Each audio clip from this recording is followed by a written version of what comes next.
With the primary wave of free agency as well as the draft over and most of the UDFAs signed, there's still some to come, but the Chiefs' 90-man roster is starting to take real shape, and in this video, I want to break down the roster position group by position group and give you my way too early prediction on who is making the initial 53-man roster. So let's talk about it, but first, how about those? All right, back in August of 2023, the Chiefs revealed their final or initial 53-man roster, and with that roster, they opted for 2 quarterbacks, 3 running backs, no fullbacks for the first time in the Andy Reid era, 7 receivers, 3 tight ends, 10 offensive linemen, 5 defensive tackles, 5 defensive ends, 6 linebackers, 5 corners, 4 safeties, and 3 specialists, with the question now being, how many at each position will they opt to roll with this year? Well, I'm going to state the obvious, it is way too early to truly know, as they still aren't done signing players, including veteran free agents. They may sign a couple of them here down the road prior to training camp, and UDFAs will still get added as well. I'm recording this on Thursday, May 2nd. Brett Veach said more signings are coming Friday, May 3rd, which are probably all UDFAs. But again, there is still some people to add. Then you have to see how those players look at training camp and preseason and which guys end up staying healthy. Remember, tight end Jody Fortson, wide receiver Nico Remigio, and cornerback Nazeeh Johnson were all placed on IR during camp and spent the entire season on injured reserve. That was the old rule. If a player had to go on IR before roster cutdown day, they had to stay there on IR for the remainder of the season, unless they reached an injury settlement, but for the most part, they stayed on IR. However, for the 2024 season, there's a rule change. Teams can now designate up to 2 players for return when they are placed on IR before the 90-man rosters have to get cut down to 53. So that may not change a 53-man roster projection by any means, but it's just nice to know that if a player is rising/climbing through the ranks prior to cutdown day and gets injured, that may not be the conclusion of their season before it even got started. Anyway, with all that being said, here's my best guess at the initial 53-man roster, HBTC's 53-man roster 1.0, I guess you could call it. For quarterbacks, I have Patrick Mahomes and Carson Wentz making it. Those are 2 obvious ones, but that's going to have Wentz being the obvious backup that maybe sees some playing time every now and again for quarterback sneaks due to his career success rate of over 80% when running sneaks. For running backs, I'm going to have them rolling with 3. The first 2 are pretty easy, Isaiah Pacheco and CEH. The question is, who the heck is running back 3? Maybe we see a Jerick McKinnon return down the road like we have the last couple of years prior to training camp, but I'm not so sure at the moment with Xavier Worthy getting McKinnon's old number. Brett Veach said in his presser earlier this week, they are going to basically have the rest of these guys on the roster fight it out Rumble Royal style for that running back 3 spot, with those who excel at pass protection and special teams usage getting the most consideration. So for right now, I'm going to roll with La'Mical Perine as RB3. He's a guy that got called up last year, didn't get a lot of playing time, but he was kind of the next man up after Pacheco and CEH when McKinnon went down due to injury. Though, of course, I want to check out the newly signed UDFA, Carson Steele, who could possibly play a fullback/halfback hybrid role on the team. Then there's former Cardinals running back Keontae Ingram as well, who will be competing for that spot. Deneric Prince is entering year 2 also. And then there's the Welshman, Louis Rees-Zammit, who's listed as a running back. But for right now, with all that being said, I'm going to roll with La'Mical Perine, and we'll see who actually ends up claiming the throne. To be honest, I wouldn't even mind seeing a veteran added to the room as well to further raise the floor and overall competition level. If it's McKinnon, he's on the roster most likely, but if it's not him, give me a running back like, I don't know, Dalvin Cook, Rashad Penny, or Cam Akers, and just throw them into the room for further competition. Now, for the tight end room, I'm actually going to have the Chiefs rolling with 4 this year instead of 3 like they did last year, with those being Travis Kelce, Noah Gray, Irv Smith Jr., and Jared Wiley. Part of the reason for that is I'd love for either Irv Smith Jr. or the new 4th-round pick in Jared Wiley to potentially earn more playing time to help give Travis Kelce some rest from time to time during the regular season. I mainly want to preserve his body for the playoffs. He's going to be 35 this year after all. And if the team can find a way to not have to utilize Kelce on 95% of the offense's snaps every single game, that's only going to further help his longevity. The wide receiver room is next, and it's a bit tricky. I'm going to have them roll with 6 guys this year so far rather than 7. The first 4 pretty easy locks, with those being Hollywood Brown, Rashee Rice, Xavier Worthy, and Justin Watson. I think Watson has shown himself dependable enough to earn a lock on the roster this early. The biggest question I have is, who are the last 2 players making the 53 if the Chiefs roll with 6? My best guess right now is Kadarius Toney and Sky Moore, though of course I wouldn't say both of those guys are for sure written in ink on the roster as locks. I would be surprised if the team didn't give Sky a full go, 1 more year at least, for his 3rd season in the league. I understand his first 2 years have been lackluster at best, but they really seem to like Sky. He seems to have a good head on his shoulders and is a hard worker. Then for Kadarius Toney, if you cut him, you save nothing of his $2.5 million cap hit, not a single penny. I think if he comes into training camp, looks healthy, and shows he's still hungry, him being on a contract year should help with that. He's probably going to make the roster, and I'm okay with it. He is an athletic freak of nature, and if they consider using him as the team's primary returner because he is dangerous back there as a return man, I wouldn't mind that at all. Of course, Xavier Worthy could also be the team's returner, but with Rashee Rice looking to potentially be suspended for at least half the season, if you missed that, I talked about it in yesterday's video here, I would opt to have Worthy more on the offense than special teams because he's going to be needed out there. So make Toney the returner, give Xavier Worthy the priority on offense. Now, this is another position group I honestly wouldn't mind seeing them add another veteran to the room, especially with the Rice suspension looming, and also because the Chiefs didn't actually double dip on receivers in the draft. So maybe that's somebody like Tyler Boyd or Zay Jones, maybe even McCole Hardman. I mean, sure, you have other guys on the roster who could be in the running for that wide receiver 5 or 6 spot, such as Nico Remigio, who was standing out at training camp last year prior to his injury and could also be used as a returner. Anthony Miller, that's the former 2018 second-round pick by the Bears, who had his best years there when Matt Nagy was the head coach. Then, of course, you have Justin Ross. He could very easily be in the running here, considering he made the roster last year after all, and honestly, if the Chiefs opted for him over Sky or Toney, I would not be completely shell-shocked about it. However, last year, Justin Ross had 6 receptions on 11 targets for 53 yards. So his status in the league and how good he really can be, based on all the offseason hype, is still to be determined, in my opinion. Though, of course, this man getting suspended for 6 games in the middle of the season did him no favors at all. Anyway, next up is the offensive line. I'm going to have the Chiefs take 10 linemen like they did last year, with those being, here's the 5 starters.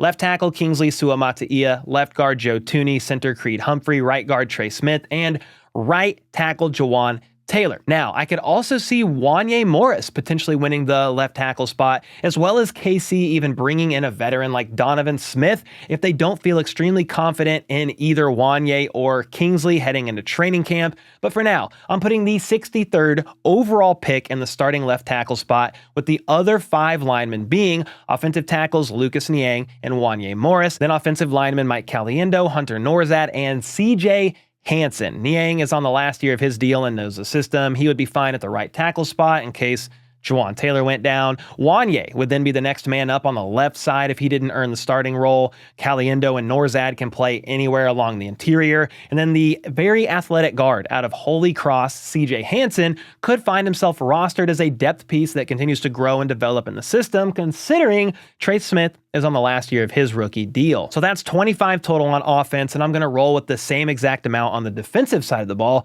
25, starting with defensive tackles. Going to have them taking 4. Chris Jones, Turk Wharton, Derek Nottie, and Neil Farrell Jr. They kept Neil Farrell tucked away on the roster all season long last year, and I believe they see something in him for this year. For what it's worth, though, KC rolled with 5 defensive tackles to start things off last year, and if that's the case, I could easily see either Isaiah Buggs or Mike Pennell sneaking in there. If I have to roll with 4, though, I'm leaving those trusty vets, Pennell and Buggs, off the roster for now, with the hope that you could sneak at least one of them onto the practice squad. For defensive ends, I'm going to have KC go with 5 to start things out, with that being George Karlaftis, Mike Dana, FAU, BJ Thompson, and Malik Herring. Charles Omenihu will start out on the PUP list and won't count towards the 53-man roster, so that's why he's not on there initially. He eventually will get on the roster. I'm also not comfortable with betting my life that BJ Thompson for sure makes the roster, as he's sort of a developmental project taken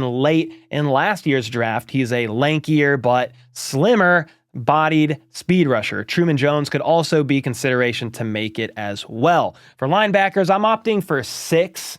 Could be 5, but they went with 6 last year. I'm going to go with 6 again, with those being Nick Bolton, Drew Tranquill, Leo Chanel, Jack Cochran, Cam Jones, and I'm actually going to throw in a newly signed UDFA in there, Curtis Jacobs. He's a guy that surprisingly went undrafted and can very well find himself on the roster if the Chiefs opt for 6 linebackers, again like they did last year, with a few of those linebackers playing a fair amount of special teams. Next up is cornerbacks, and I'm rolling with 5. Trent McDuffie, Jalen Watson, Joshua Williams, Nick Jones, and Nazeeh Johnson. Nazeeh is still listed on the roster as a safety, but was playing corner in training camp, climbing through the ranks before tearing his ACL and missing the entire season. But these are the 5 I have for now, with the 6th round draft pick Kamal Hadden and the newly acquired UDFA Miles Battle battling it out, no pun intended, for one of those spots on the roster, cornerback 5, 6, however they end up rolling with. But for now, they have 5. And that's because I had a hard time going with less than 5 safeties based on who's on there. We're going to get to them next. Though for the cornerback room, I wouldn't mind a vet potentially being brought into there as well, like wide receiver and running back, because there is nobody I see on the roster that straight up, quote unquote, replaces L'Jarius Sneed. So a more of trial by committee approach makes sense here. Then if you add a vet to raise the floor of the room and the competition overall, it could be somebody maybe like Xavier Howard, Stephon Gilmore, or Eli Apple. Joking about that little bum, but either of those guys could maybe make sense at the right price. Again, not to try to have them necessarily take over, but if they earn that spot, great. Though they could just be a depth piece that maybe see some starts down the road when injuries do happen, because it's not a matter of if in the NFL, but when. Now, for the safety room, I feel like this is a very solid room. 5 guys here. You have Justin Reed, Brian Cook, and Shamari Connor primarily holding it down, with Deion Bush and the 4th round pick, Jaden Hicks, rotating in as needed and playing plenty of special teams. If they wanted to roll with 4, maybe Deion Bush is the odd man out, with him potentially sneaking onto the practice squad. But with Jaden Hicks being one of the most talented steals of the entire draft, in my opinion, I have a hard time believing right now that the team would risk moving on from Jaden and risking him having to clear waivers. He would most likely get scooped up, so I think Jaden Hicks should be safe. It's also worth noting that both Hicks and Shamari Connor can kind of play all over the secondary, so you have lots of versatility in that room. Now, for the specialist, it sadly changes this year because Tommy Townsend is now a Texan, but I have the Chiefs rolling with the trinity of long snapper James Winchester, punter Matt Ariza, and kicker Harrison Butker. However, the Chiefs signed one of the best punters of the 2024 NFL draft that went undrafted this week,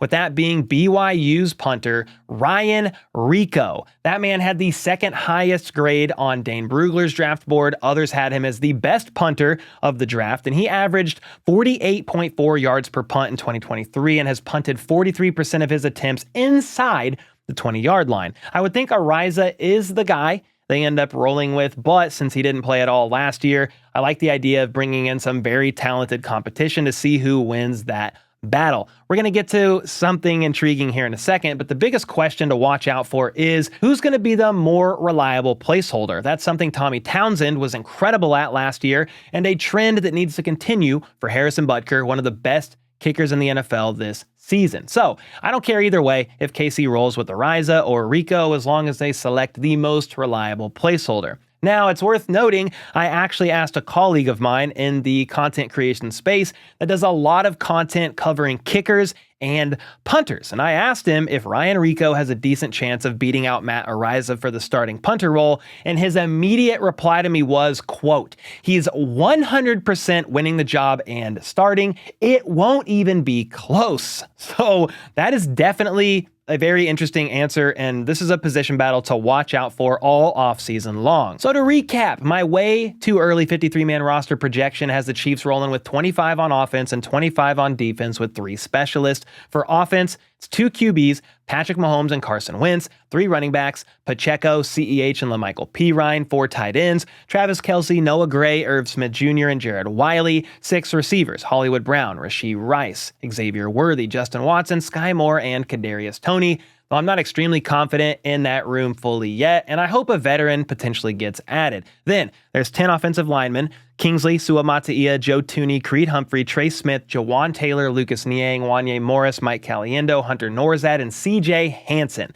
Then, for the 25 players on defense, you got 4 defensive tackles: Chris Jones, Turk Wharton, Derek Nottie, and Neil Farrell Jr., 5 defensive ends: George Karlaftis, Mike Dana, FAU, BJ Thompson, and Malik Herring, with Charles Omenihu starting the season out on the PUP list. 6 linebackers: Nick Bolton, Drew Tranquil, Leo Chanel, Jack Cochran, Cam Jones, and the newly signed UDFA Curtis Jacobs. Then you've got 5 corners: Trent McDuffie, Jalen Watson, Joshua Williams, Nazeeh Johnson, and Nick Jones. 5 safeties: Justin Reed, Brian Cook, Chamari Connor, Deion Bush, and Jaden Hicks. Then the 3 specialists: James Winchester, Matt Ariza, and Harrison Butker. This roster looks pretty freaking good so far, and if they add a couple more or a couple others, climb their way up through training camp and preseason to fight out some of these other guys, it's going to be a very fun thing to watch, and I think the Chiefs are slated to do pretty well once again this season. But with all that being said, what are your thoughts on this? Let me know where you agree with me, where you would disagree with me, and why. And again, I know this is way too early, but it's fun to see how things might change in the coming months and then see how close I get down the road. Anyway, let me know in the comments down below, and until next time, let's freaking go. How about those?